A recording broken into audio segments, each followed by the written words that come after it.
살인의 대도와 붕당 정치, 먼저 훈구와 살인에 대해서 좀 살펴보도록 하겠습니다.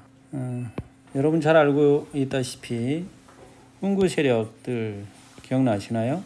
훈구 세력은 우리가 관악파라고 했죠. 그리고 살인 세력들이 조선 전기에 등장합니다. 훈구 세력들은 그 시작이 어디에서 시작되었나요? 고려 말에 신진사대부 중에 급진파, 혁명파 신진사대부였죠. 그러니까 고려의 간판을 내리자, 새로운 나라를 세우자라고 했고, 이 살인파의 기초가 되었던 사람들은 온건개혁파였죠. 온건개혁파. 신진사대부 중에 고려말 신진사대부 중에 이 온건파와 이 혁명파가, 이 혁명파들은 누구랑 손을 잡아요? 이 혁명파가 누구랑 손을 잡습니까? 이성계랑 손을 잡죠. 이성계랑 손을 잡고 나라를 세웁니다. 그 나라 이름을 우리는 뭐라고 했어요? 조선이라고 했죠. 조선. 그래서 이렇게 조선이 건국이 되는데, 이 조선이 건국되고 이 훈구 세력들, 그러니까 혁명파 사대부들이 조선의 관악파라고 우리가 보통 얘기를 하는데, 훈구파라는 용어가 등장하게 된 것은 세조 때, 세조가 왕이 되는데 단종을 몰아내고 세조가 왕이 되는데 이 도움을 주었던 사람들에게 공훈을 내리죠. 공훈을. 그래서 이 공훈을 내리는데, 이 공훈을 내려서 이 공훈을 받은 사람들, 그래서 훈구파라고 이야기하죠. 그래서 조선 전기에 권력의 중심부에 있었던 사람들을 우리는 훈구파라고 이야기하고요. 자, 그러면 고려 말에 이 온건파, 고려라는 간판은 내리지 말고 개혁을 하자라고 했던 이 온건파들이 조선 개국에 반대하죠. 반대하고 향촌으로 내려가서 수풀림자죠. 숲에 내려가서 내려간 선비들이죠. 학문에 매진합니다. 이 사람들은 누구의 제자들? 정몽주와 이 길제의 제자들, 이게 되겠죠. 그리고 훈구파의 기원은 혁명파 사대부니까 누구예요? 정도전과 권근, 이렇게 되는 겁니다. 자, 그래서 세조의 집권 이후에 이제 권력의, 다 지워져 버렸네. 권력의 중심부에 있었던 사람들을 우리가 훈구파라고 이야기했어요. 색깔을 빨간색을 쓰기가 좀 별로 예쁘지 않으니까 노란색으로 바꿔보겠습니다. 그래서 그런데 이들이 조선 개국 이후에 문물제도 정비에 크게 기여하였죠. 그러니까 조선의 기틀을 만들었다면 이 말이죠. 나라를 다스리는데 이렇게 됩니다. 살인 세력들은 지방에서 이제 성리학을 공부를 엄청 열심히 해가지고, 그죠? 다시 점점 과거를 통해 중앙정계로 진출하기 시작하죠. 그래서 우리가 성종 때부터 중앙정계로 이렇게 진출했다라고 보는 거죠. 이제 성종 때 중앙에 진출하다 보니까 권력의 중심부에 누가 있냐면 훈구 세력들이 권력의 중심부에 있죠. 중앙에서 권력의 중심부에 훈구 세력들이 있었어요. 그럼 이 성종 때 중앙에 진출한 이 살인들은 주로 언론 기관을 통해서 누구를 비판하게 되냐면 이 권력의 중심부에 있었던 살인들을 비판하는 입장을 취하게 되는 거죠. 대부분 보면 이 살인파들은 과거를 통해 등장했기 때문에 실력이 있고요. 그 다음 우리가 나중에 알겠지만 이조 전랑 또는 언론 3사죠?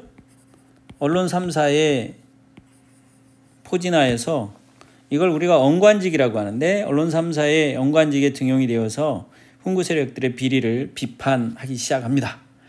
비판받으면 기분이 좋을 리가 없죠. 그래서 이제 이들 사이에 다툼이 벌어지죠. 다툼이 벌어지는데 이 다툼을 우리는 뭐라고 얘기했어요? 서로 싸웠다, 사화라고 얘기하죠. 사화. 근데 사화인데 다퉜는데 누가 졌어요? 딱 보니까 훈구와 사림이 싸웠는데 사림이 졌어. 그래서 사림이 화를 당했다. 그래서 우리가 사화라고 이야기하죠. 사림이 화를 당하고 이제 중앙에서 지방으로 다시 낙향하게 되는 거죠. 향촌에 돌아가서 자기들의 세력을 다시 키우게 되는 거예요. 근데 이 사화는, 자, 사화 설명하기 전에 이조 전랑과 3사에 대한 이야기는, 이조 전랑은 대단히 중요한 직책입니다. 왜냐하면 자기 후임자를 추천할 수 있는 후임자 추천권이 있었고, 이조 전랑은 5품, 6품의 품계가 낮았지만 3사 관원에 임명할 때 반드시 이조 전랑의 동의를 받아야 했어요. 그러므로 이조 전랑은 후임자 추천권, 천거권과 더불어 3사 관원 선발에 중요한 역할을 담당했으므로 이조 전랑이 굉장히 중요 직책이었죠. 그래서 이 이조 전랑직을 둘러싸고 나중에 사림들이 둘로 갈리게 된 이때를 우리가 붕당정치라고 하는데, 이 붕당정치는 이 사림 이조 전랑직에서 지금 출발을 하게 돼요. 그래서 심의겸과 김효혼 사이에, 이건 뒤에서 다시 한번 다루겠습니다. 김효혼과 심의겸 사이에서 이조 전랑직을 둘러싸고 이제 김효원은 동인, 심의겸은 서인이 되게 되는 거죠. 자, 여기서는 지금 붕당 이야기가 아니고 붕당까지 가는 과정을 설명하는 거니까 다시 한번 얘기하지만, 고려말 신진 사대부 중에 혁명파 사대부와 온건파 사대부가 있었는데, 혁명파 사대부가 이성계와 손을 잡고 조선을 건국하게 되죠. 그리고 이들이 관악파, 이후에 세조 때 세조가 왕이 되는데 도움을 줬던 그래서 공운을 받아서 이들이 훈구파, 조선 전기에 권력을 쥐었던 세력들이 되는 거죠. 그리고 조선 건국에 반대했던 이 온건파들은 향촌에서 성리학을 공부를 열심히 했죠. 정몽주와 길제의 학통을 계승한 사람들이겠죠. 그리고 이들이 향촌에서 실력을 키워서 성종 때 과거를 통해 중앙정계에 진출하게 돼요. 그런데 이미 권력의 중심부에는 훈구파가 있게 되니까 이들을 언론 3사의 포진에서 비판의 기능을 담당하게 됐죠. 그래서 이제 이들이 싸워서 사화가 발생했다라고 얘기했고, 사림들이 화를 당해서 내려갔죠. 사화는 4개의 사화가 있었죠. 무호갑자 기묘을사사화. 뭐라고? 무호갑자 기묘을사사화. 뭐라고? 무호갑자 기묘을사사화라고. 무호갑자, 무호갑자, 그 다음 기묘하죠. 기묘을사사화가 있었어요. 요건 연연중명이었죠. 뭐 쉽습니다. 연산군 때 2개, 연연하지 말고 연연중명이죠. 중종 때 하나, 명종 때 하나, 이렇게 나옵니다. 이 중에 우리가 제일 좀 눈여겨봐둬야 될 건 이 기묘사화죠. 중종 때. 무호사화는 연산군 때 무호사화가 일어나게 되죠. 이때 무호사화는 어떻게 발생하게 되냐면, 김일손이 사초했다가 김종직의 조의제문을 게재를 하게 돼요. 김일손은 김종직의 이 학통을 계승한 제자죠. 제자인데, 연산군 때 사관이었던 김일손이 그러니까 연산군 때 이 무호사화가 일어난 배경을 보면, 김종직의 조의제문이 있어요. 김종직이 쓴 조의제문이 있죠. 조의제문. 이게 뭐냐면, 조의제문이 의제를 조사한다는 글이에요. 의제를 조사하는. 이게 무슨 얘기냐? 항우한테 죽임을 당한 의제를 슬퍼한 거예요. 의제의 죽음을. 그런데 여기서 놀랍게도 요 의제가 누가 되냐면 단종이 되는 거예요. 그러면 항우는 누구 역할이 된 거예요? 세조가 돼버린 거죠. 결국 세조를 비판한 거예요. 이 김종직이 조의제문에서. 그런데 이 김종직의 제자였던 김일손이 사초에다가 요 김종직의 조의제문을 사초에다 게재를 합니다. 실었어요. 그런데 이때 실록을 편찬하려고 하면 왕이 죽고 난 뒤에 이 사초와 여러 가지 문서들을 모아가지고 실록을 편찬하는데, 왕 죽은 뒤에 그 왕 때에 있었던 일들을 실록을 편찬하는데,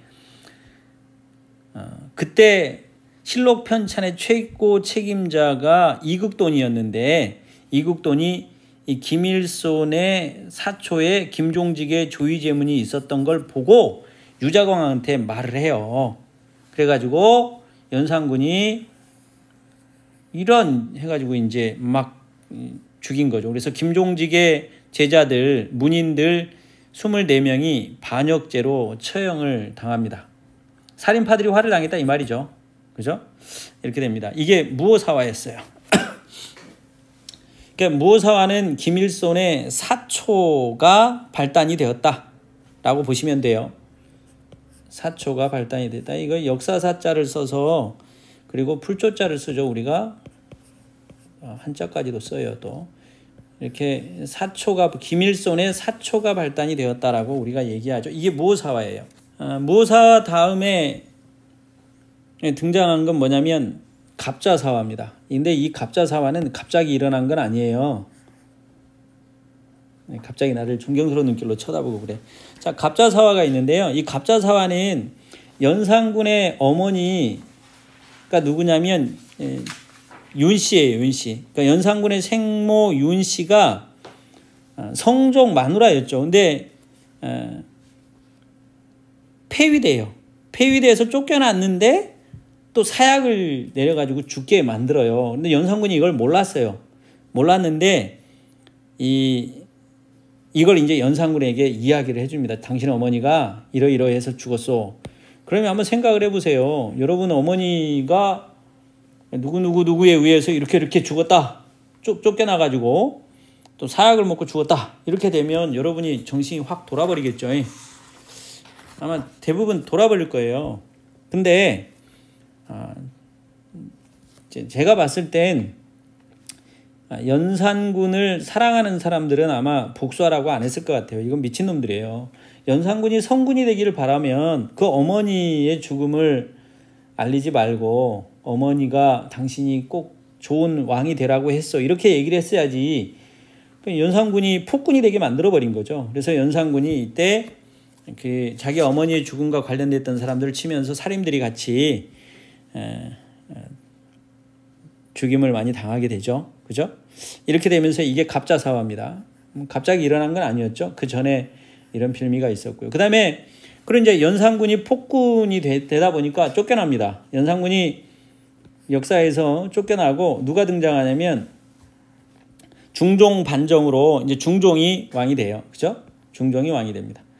근데 이 중종 때 중종이 왕이 되었는데 여전히 이제 훈구파가 권력을 쥐고 있죠. 훈구 대신들이 중종을 왕으로 삼았으니까. 근데 이 중종은 개혁을 하고 싶어서 사림이었던 조광조를 중용을 해요. 누구요? 조광조를. 그래서 조광조가 이제 개혁의 중심부에 등장하게 돼요. 근데 조광조는 아주 급진적인 개혁을 하게 되죠. 혈량과 제도라는 걸 만들어가지고, 이 혈량과는 뭐예요? 천거제예요. 천거제. 그러니까 살인들을 중용해가지고 빨리 개혁을 해야 되는데 이게 너무 부족해, 시간이. 그래서 천거를 통해서 살인들을 등용을 시키죠. 중용을 하게 됩니다. 그리고 이제 급진적인 개혁을 추진해요. 근데 우리 역사에서 이 정통론자들이라고 하는 사람들을 보면 정통이란 단어가 들어가면 타협이 없어요. 타협이 없습니다. 타협을 안 해, 이 사람들은. 근데 이 혁명파 사대부, 온건파 사대부 중에 쭉 연결지어서 가면 이 살인파들이 정통 성리학자들이에요. 정통 성리학자. 그러니까 이 사람들은 타협을 안 해. 그 정통 성리학자인 누가? 조광조가 지금 중용이 되었어. 그럼 조광조가 중용되면 조광조가 훈구 대신과 타협을 하겠나요? 안 하죠. 성리학 외에는 모두 다 적으로 돌립니다. 근데 이 급진적 개혁이 훈구 대신들의 반발을 아주 급격하게 사게 되는 거죠. 그러니까 이 혈량과를 통해서 중용되었던 이 사림들이 중종 때 3사의 언관직을 차지했고요. 급진적 개혁을 추진했는데 경연을 강화하고요. 언론 활동을 활성화했고요. 위훈 삭제 사건을 일으킵니다. 이거 굉장히 중요한 내용인데 어디다가 쓸까? 쓸 장소가 없네. 위훈 삭제 사건을 일으키게 돼요. 위훈 삭제 사건. 위훈 삭제 사건이죠. 이건 모르면 간첩이에요. 위훈 삭제 사건. 너 모르지? 간첩이야 너. 위훈 삭제 사건입니다. 위훈 삭제 사건. 뭐냐? 그러니까 중종이 왕이 되는데 중종 반정 때 중종이 왕이 되는데 도움을 주었던 사람들이 공훈을 받았죠. 공신이 되었다고. 그래서 공훈을 받았어. 그런데 조광조하고 이 사람들이 뭐 했냐면 이 공신들 중에 가짜들이 있다. 위조된 공신들이 있으니까 이 사람들은 이 공신에서 삭제해야 돼. 이걸 일으켜요. 한번 생각해봐요. 잘못 접근하면 중종 반정이 잘못됐다라고 들릴 수도 있는 아주 위험한 발상들이죠. 훈구 대신들은 자기들의 이제 안위가 위태롭게 된 거죠. 안위됩니다. 그렇죠? 이렇게 되면 안 돼요. 여기에다가 소격서도 폐지했죠. 소격서 폐지합니다. 소격서가 뭐예요? 도교 행사 주관기관이었죠. 그러니까 정통 성리학자들은 성리학 외에는 다 없애버리려고 했던 거예요. 이 사람들은 타협이라고 하는 게 없었죠.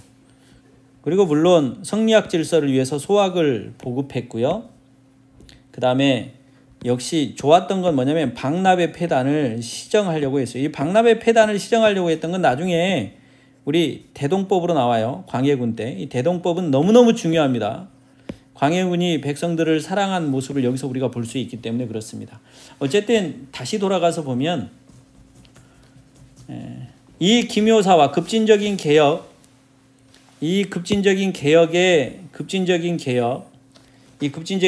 때문에 훈구 대신들 또 중종의